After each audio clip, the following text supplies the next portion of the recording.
Howdy, guys, and welcome to Cliff Notes, and welcome to night number 10 of the Overnight Feeds recaps for Big Brother Season 25. A good Saturday morning to y'all.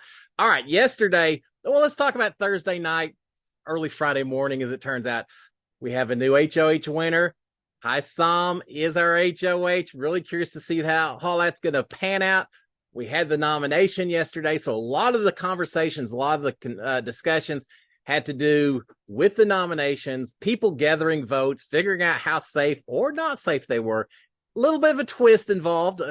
Getting a lot of twists this season. So we're going to talk all about it. Let's get right into it. Again, as I mentioned, Assam had won HOH. Now, the other part that I did not mention was that Jared, as part of that HOH competition, was sent to the nether regions. But by yesterday morning, Jared had shown back up.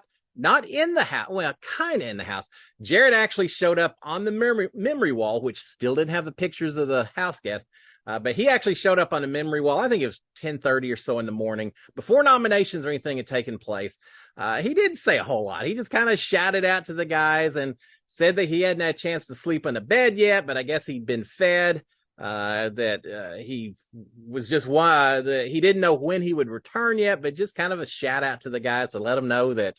I don't know. He reminded me of the old movie Poltergeist with the girl in the TV set. Here's Jared talking away us, but he did make a quick appearance.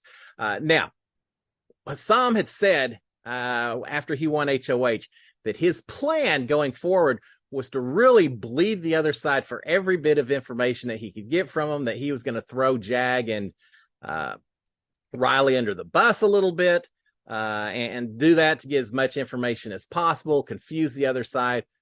He did that. As soon as he was up in the morning, he started having one-on-ones with everyone. It continued throughout the entire day.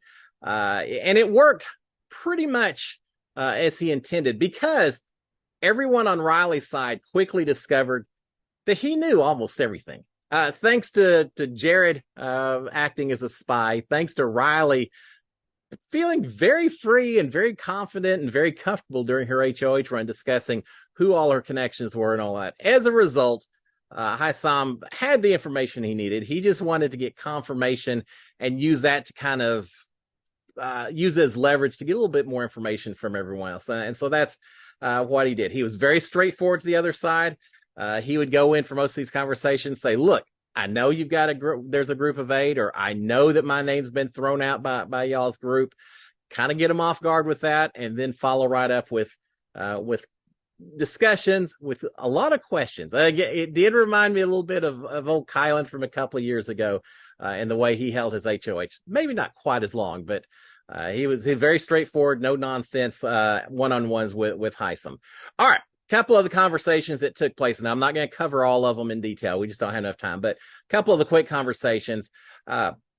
He suggested to a lot of people, implied very strongly that Riley was his primary target.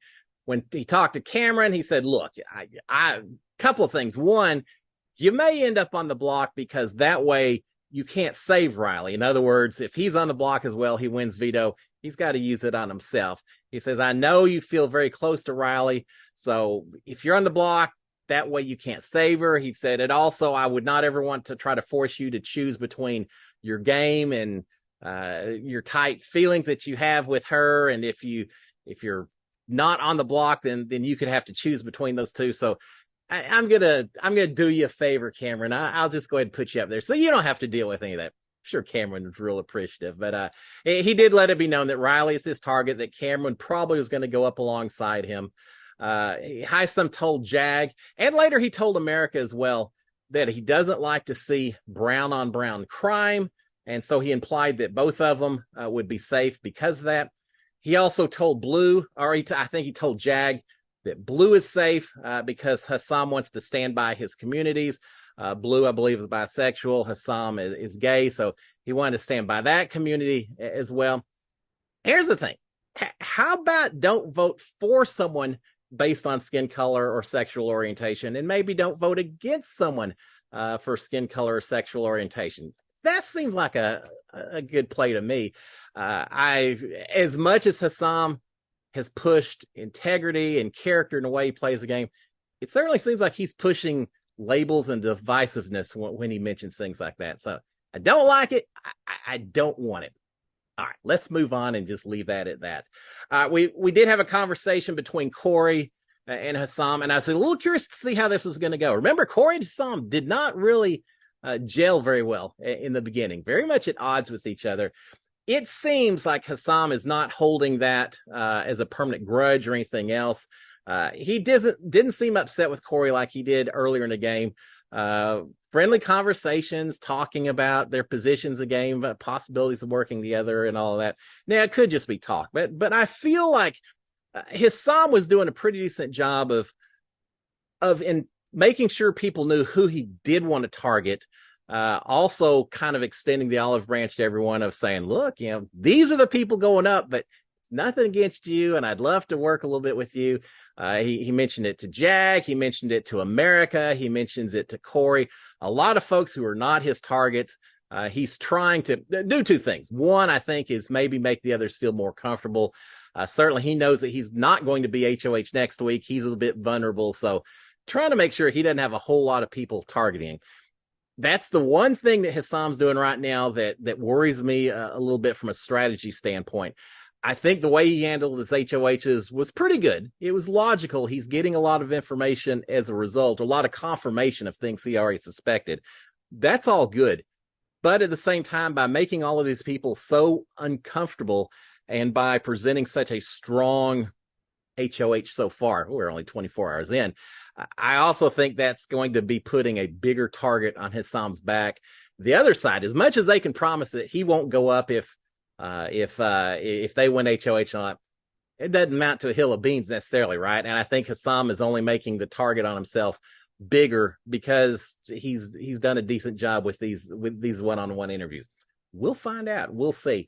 All right. But he did talk to a lot of people about that. He got a lot of people basically to commit that if they won the veto, that they wouldn't use it. They would respect his HOH. Again, everyone makes that promise when nominations are about to be made, right? Whether they honor it or not, that's a different story. All right. We had, in addition to Corey and Hassan talking, a little interesting there. The other conversation I was really looking forward to was Riley and Hassan. How was that going to go? Because Hassan very upset with Riley. He knows that she was planning to target him as a potential backdoor if Kirsten had won the veto competition. So not real happy with that. Now, Sari did a good job. She talked to Riley before Riley went in to talk to Hassan. Said, don't try to lie to this guy or anything. It's not going to work. Just kind of come clean and don't try to cover stuff up. That's not the way he likes to see it and all. And so Riley came in and she didn't try to hide anything. She basically said that, yeah, your name came up and, I hate that it did. And, it wasn't anything personal. And if I had to do it all over again, things would maybe change. And Hassan said something about, well, there's a lot of paranoia that, this first week. And she latched onto that immediately, said, yeah, it was just based on paranoia. Nothing against you, Hassan, nothing whatsoever. And it was a uncomfortable conversation because he knew that she'd been going after him. She knows that she's probably his big target. But it is what it is. They had the conversation and tried to put the best face on it, both of them.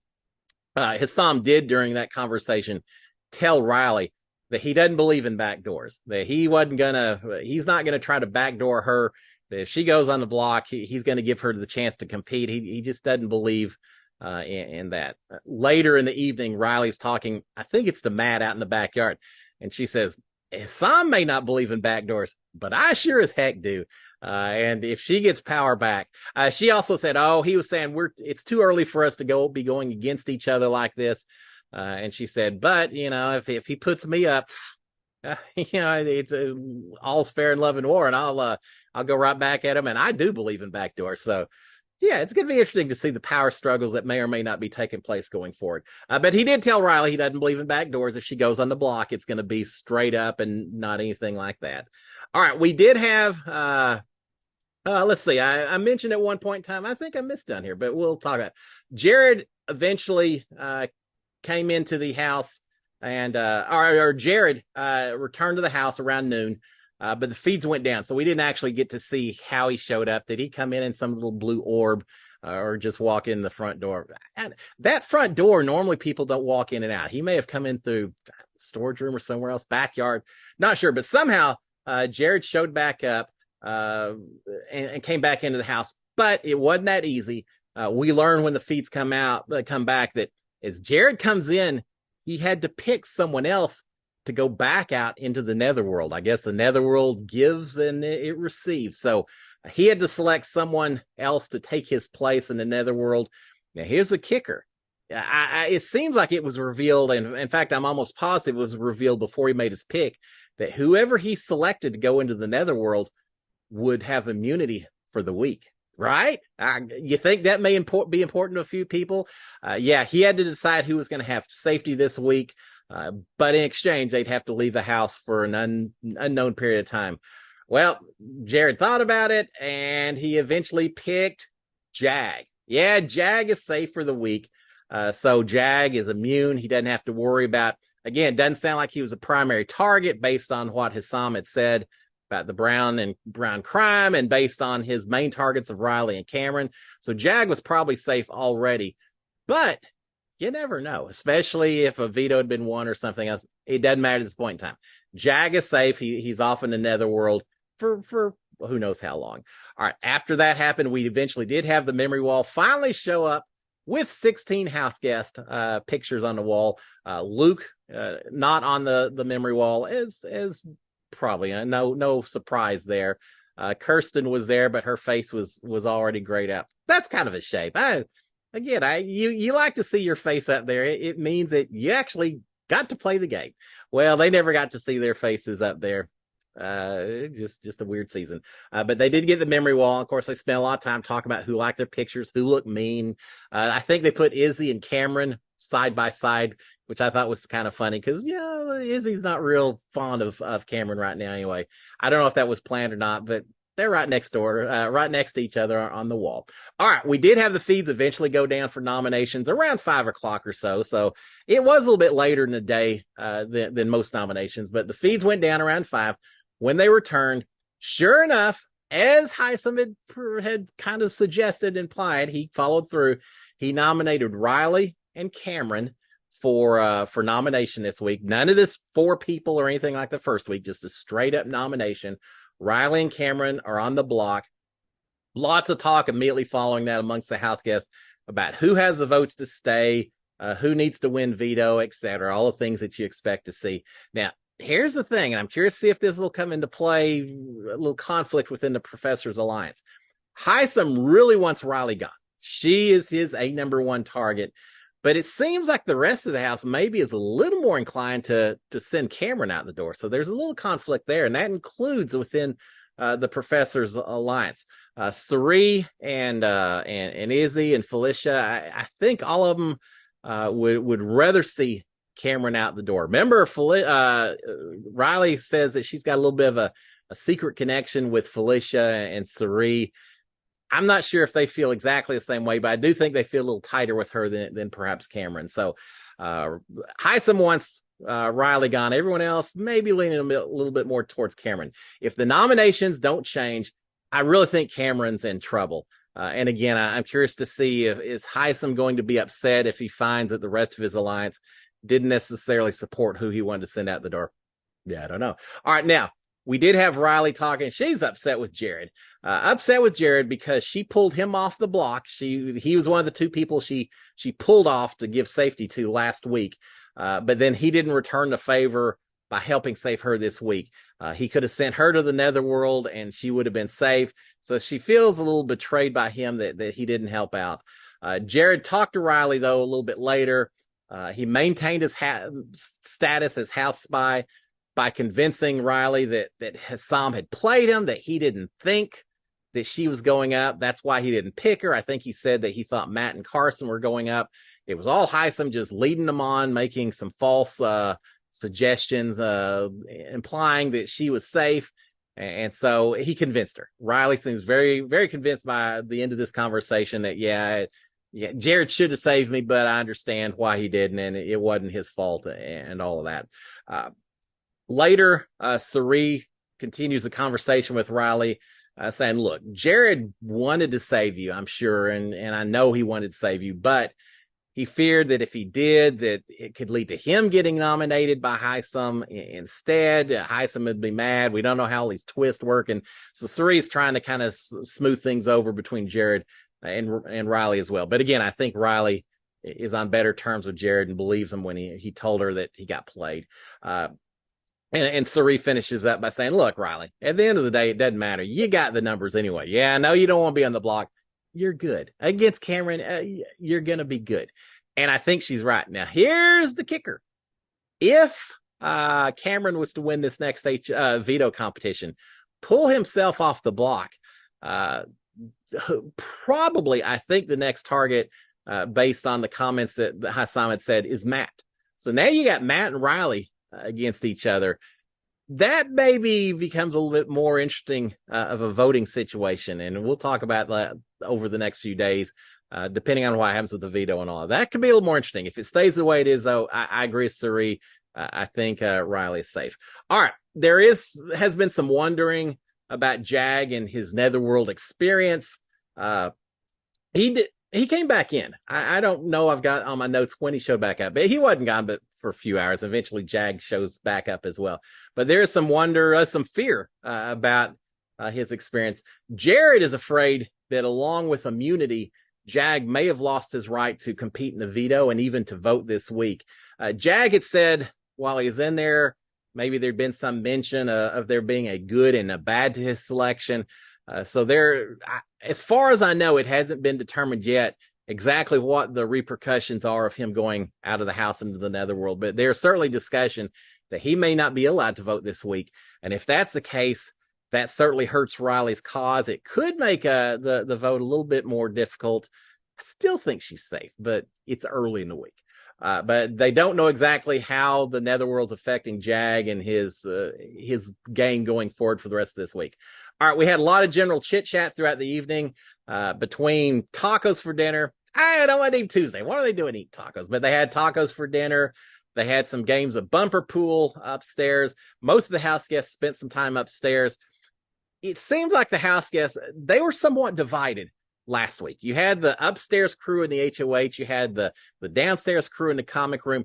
Not so much today. Today, we had a lot of people hanging out together, regardless of where they were. The group just migrated together. And I'm sure it's a matter of the folks who aren't part of Cerie's group and Hassan's group are trying to make sure that they're a little more friendly than maybe they were last week. And so they've been moving around together. But they played some bumper pool up in the upstairs lodge area. Corey beat Riley in a game of bumper pool, so she had to act as his butler, which Izzy and myself found a little strange and creepy just because Riley overplayed it, yelling, yes, sir, and running around. And it's funny. Riley knows that she's in danger right now. She's doing everything possible to stay on best possible terms with everyone in that house, which means a lot of playing around, a lot of laughing, a lot of self-depreciating kind of humor, making fun of her HOH, and just doing everything she can to get people to like her as much as possible. You got to do that, right? I think it's what you have to do. But so she was butler for Corey for a little while, made him a sandwich downstairs, things like that. But let's see. So we had that. All right, we've got talking about playing games and all that. Hassan and Jared and Corey were playing chess. When I first saw them, it was Jared and Corey playing, Hassan watching, making a few comments here and there, and eventually Hassan played as well. Nothing special. It's just some chess games, right? Nothing special to it. But I just have a feeling that doing intellectual stuff like that could help bring these three guys together. I think they're all smart. I think Hassan seems like for the most part, a logical player that's going to respect other people that he feels are kind of intellectual and look at life the same way. Remember, Hassan's a doctor. No one in the house knows it. We know it. But I think he's going to have a special connection to the other folks that may be playing chess and doing things that he enjoys as well. So I don't know. We'll keep an eye on it. But just the little things that you notice that maybe could have impact going down the road. All right, we've got Blue and Jag talked on the hammock. about a possible new group. I'm not going to call it an alliance yet, but a new group of the two of them, Blue and Jag, along with Hassan and Izzy. I just don't see that just yet, but it's been thrown out there, at least by these two. We'll see where it goes. Jag is then talking about an even bigger group of himself and Blue and Hassan and Matt and Sari and Felicia and Jared. No Izzy in there, but Izzy's got to be in there, right? But he mentions that group. Blue talks about the fact that maybe she's not quite as sold on Matt as he is, but they're throwing out names. The big part of this is I think people are recognizing that the handful, the extended, the family style, that alliance from Riley's side is probably dead. So they're looking at new groupings, new ways that they maybe can go forward in this game. So they're starting to play around with that a little bit. Jag does point out, Jag comes out eventually, or I guess now he and Blue are the ones talking. He does mention that if they were to join the other side, the professors, however it's going to work out, that if they join that other side, they've got to be aware they're always going to be on the bottom, right? And that's true. They're not going to join and suddenly be the upper echelons. They're the expendables for that side, unfortunately. So good that he's recognizing that. Blue mentions that she told Riley that if she wins veto, Blue wins veto, she will save Riley. Remember, Hassan tried to get everyone to commit to not using the veto if that was the case. Some people said, yeah, I won't use a veto. Others kind of hem-hawed around a little bit. Matt said, well, it depends on who else is up there and what's going on and all. And so some have committed to it more than others. But Blue is saying, yeah, I told Riley.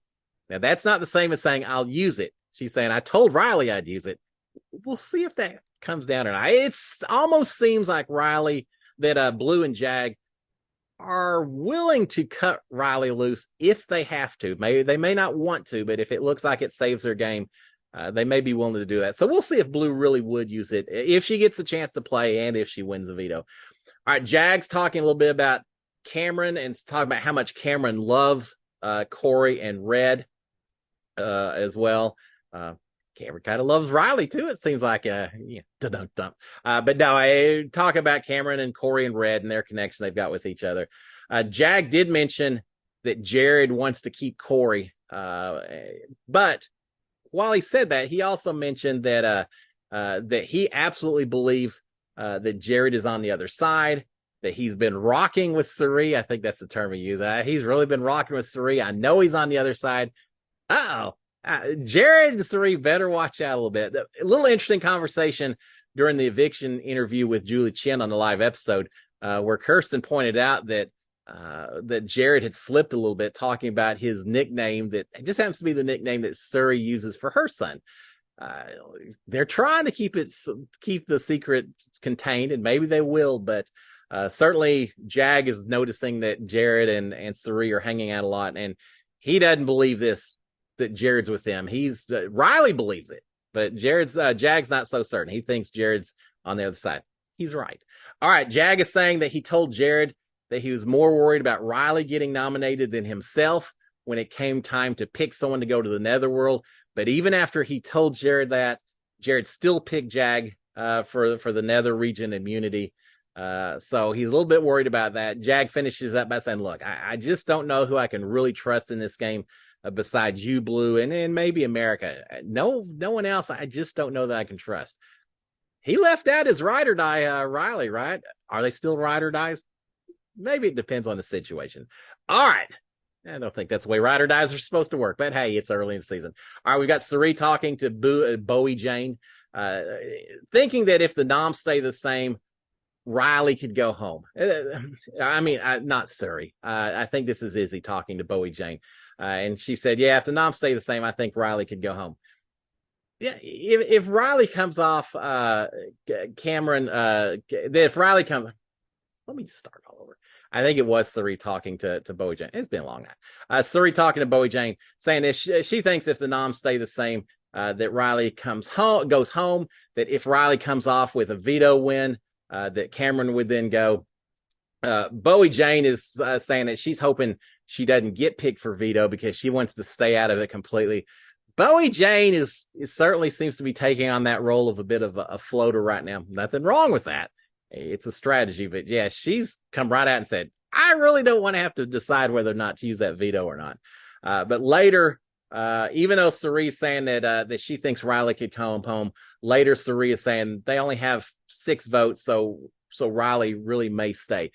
I don't get it. I think Cerie would rather keep Riley, but the way she talked to Bowie Jane, she was very much throwing out there as though she wants Cameron to stay and Riley to go home. So I don't know if it's a little bit of flipping with Cerie, or maybe she's trying to convey the company line to Bowie Jane so that nothing gets back to Hassan.